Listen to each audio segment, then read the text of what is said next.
Hello, my name is Luke van Elten, and I am about to tell you something about why I think some games deserve to be called art.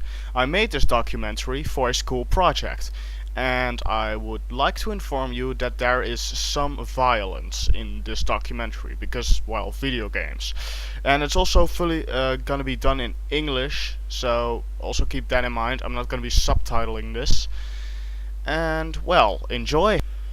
Games. You might know them as a hobby yourself, you might know them as those things my son plays all day and forgets that there's a sun out there. You might know them as those things that are incredibly violent and I won't even bother to touch him. But you might not know them as art. Let me give you an example. I'm gonna go ahead and guess that everybody in this room or whoever is watching this knows who or what Mario is.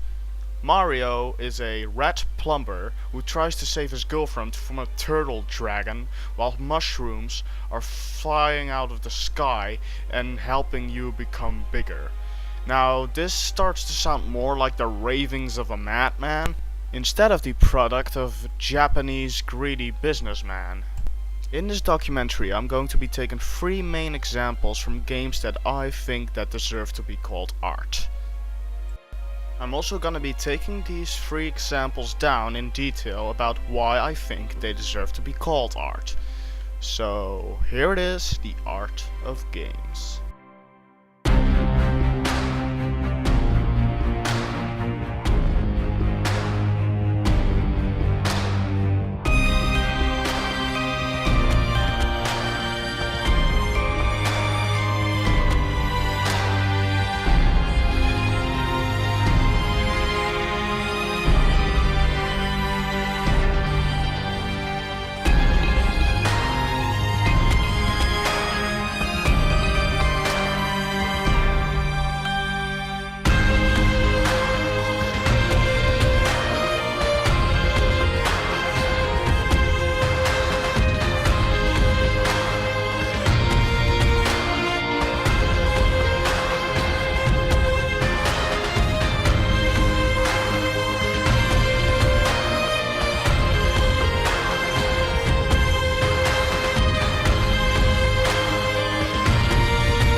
Hello once again, I hope you enjoyed that intro. I certainly did enjoy making it, and well, let's get started.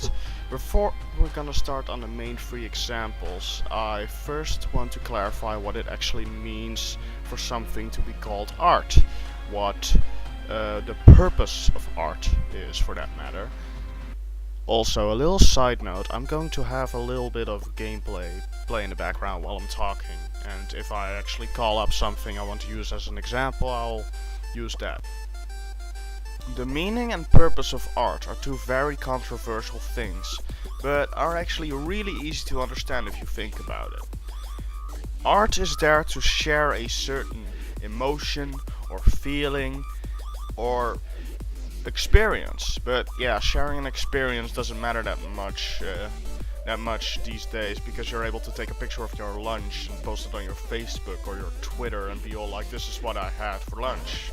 Not that people would actually care about that kind of stuff, but yeah. But sharing a feeling is way harder.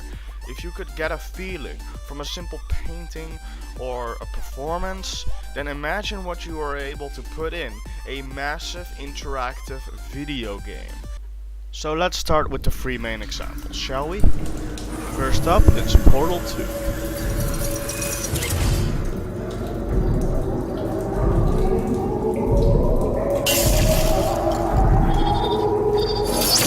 It's been a long time. How have you been?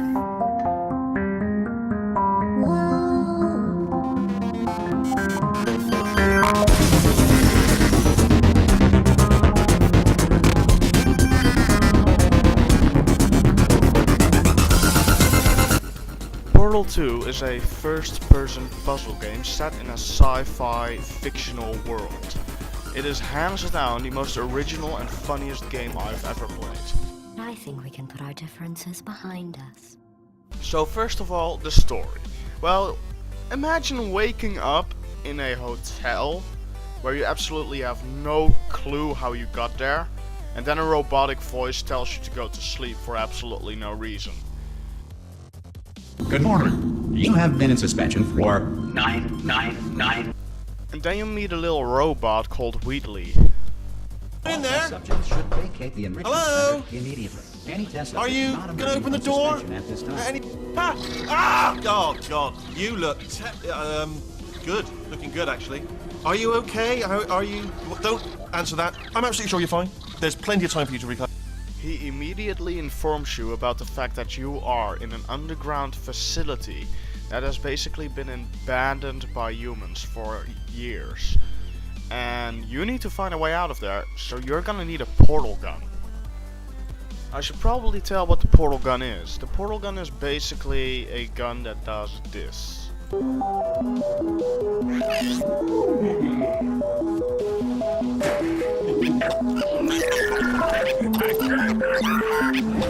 good. There you are. So further into the story, you and Wheatley find the old AI that was in charge of the entire facility, GLaDOS. Now just a little side note, you killed GLaDOS in the first game. You know her? It's been a long time. How have you been?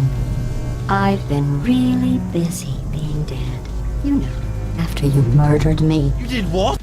So she puts you back on the testing tracks and wants you to test for her what is actually a way of saying that she just wants to make you puzzle, actually. It's kind of, well, not all plot lines are flawless, but yeah. Well, let's just say that GLaDOS is probably one of my favorite villains in any video game ever, because she has some of the most clever insults thrown in your way. You're a predator, and these tests are your prey. Speaking of which, I was researching sharks for an upcoming test. Do you know who else murders people who are only trying to help them? Did you guess sharks? Because that's wrong. The correct answer is nobody. Nobody but you is that pointlessly cruel. Overall, this game is just amazing in every single way. Its graphics, its gameplay, its story, its creativity. It does everything right that's a game supposed to do. Well, if you look at it, it actually also really represents the meaning of surrealism, which is that there's all kinds of stuff going on and it totally doesn't make any sense whatsoever. You're not able to explain what's happening, but somehow it makes sense. And it does in this game. Next up is Borderlands 2.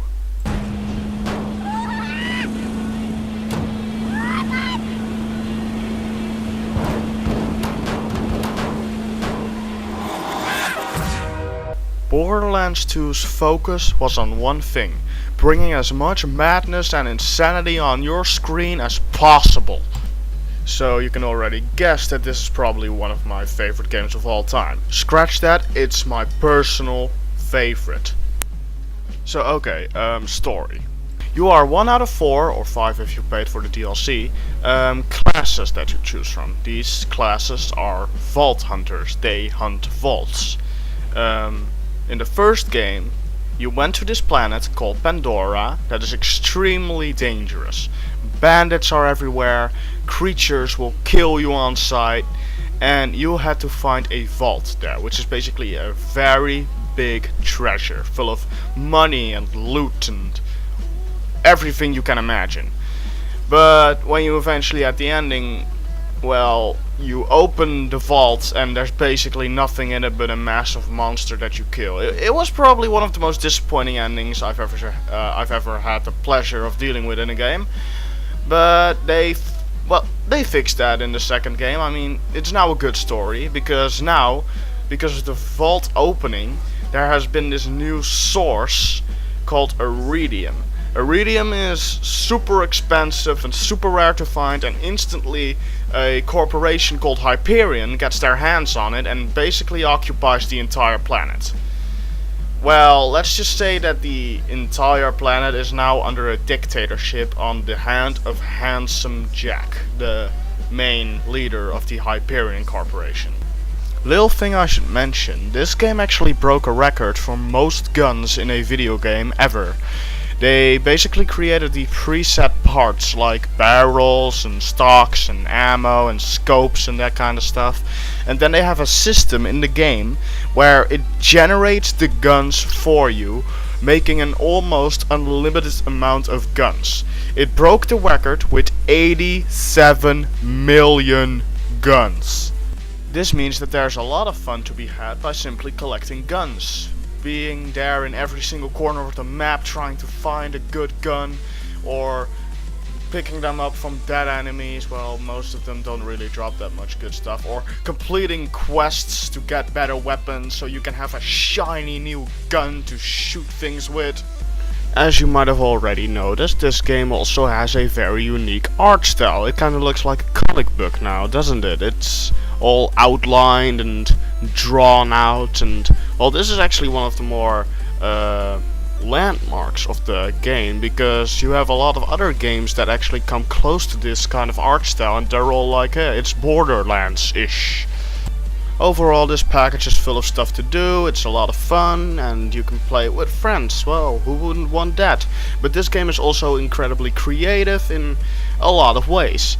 The art style is creative, the enemies look creative, the guns look creative, the characters are very well written, the story is pretty good, and well, overall, it's just insanity. It's crazy. It's, well, that's why it deserves to actually be called surrealism in some way.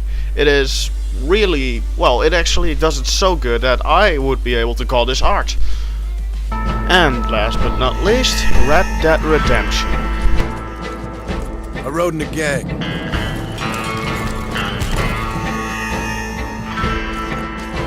They left me to die after I'd been shot.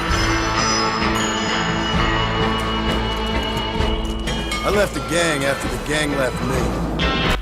Made by Rockstar Games, the infamous and famous creators of the GTA franchise, Red Dead Redemption is probably the best Wild Western game out there.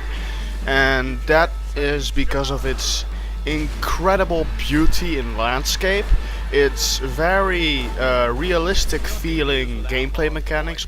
The story is well written, with interesting and enduring characters that always seem to get your attention.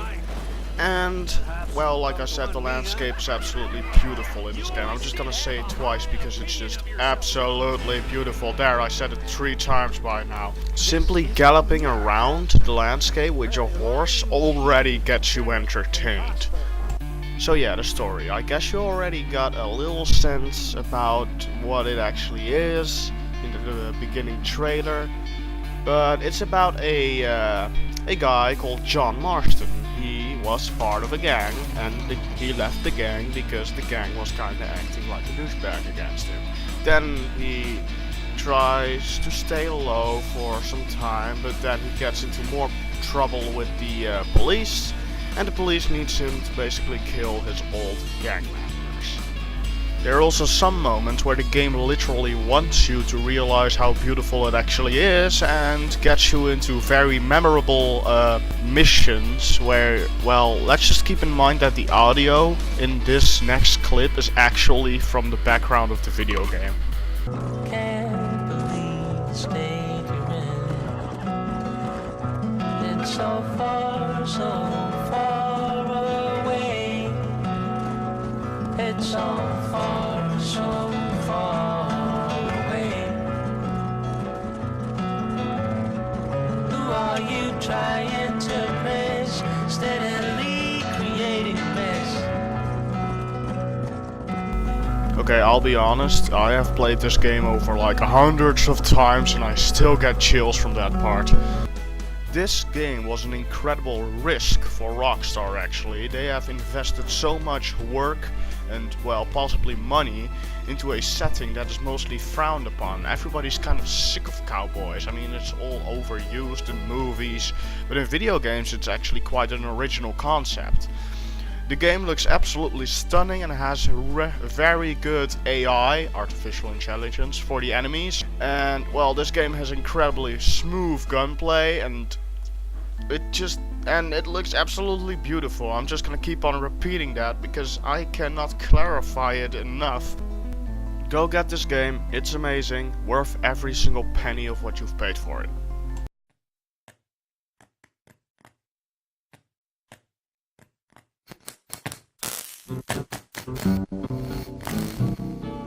I don't want to set the world on. And that about wraps it up for the 3 main examples. Now there are way more games I want to include on this list, and well, seeing how I'm almost running out of time for this documentary, I should consider making a montage out of them.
And now we come to the conclusion: we are able to call everything art, in my perspective at least. If you feel a certain emotion from something, or you get inspired by a certain piece of video, animation, or video game, well, then it has the rights to be called art, and nothing can take that away, because for you it will always be art. It may be your hobby, it may be your waste of time, it may be something you frown upon because it's so violent. You cannot take away from these games that a lot of effort has been put into these. My name is Luc van Alten, and this has been The Art of Games.